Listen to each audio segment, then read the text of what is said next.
Well, the clock is ticking down to the end of the parliamentary year. With just 3 days left, the federal government is running out of time to do everything it wants to.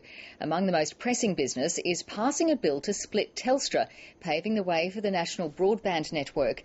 But one independent senator is holding out. Chief Political Correspondent Mark Simpkin. It's been a very long year in politics. Sit down.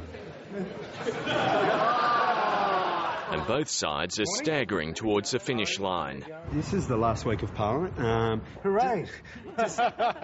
In the time remaining, the government's priority is a bill to split Telstra, laying the foundation for the National Broadband Network. In front of the Senate at the moment is an incredibly important piece of legislation. But it's not clear the bill will pass the Senate.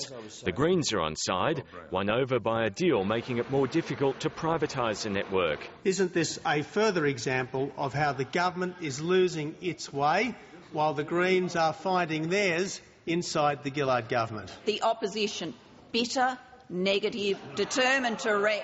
That opposition means the government needs both of the independents in the Senate, and at least one is wavering. That got my back up instantly. The ABC's been told Nick Xenophon is willing to scuttle the bill unless the government releases the NBN business plan before the vote. I would have thought the more information the government provides, the easier it would be for this legislation to get through. In return for a private briefing on the NBN, the government wanted to impose a 7-year gag on crossbenchers.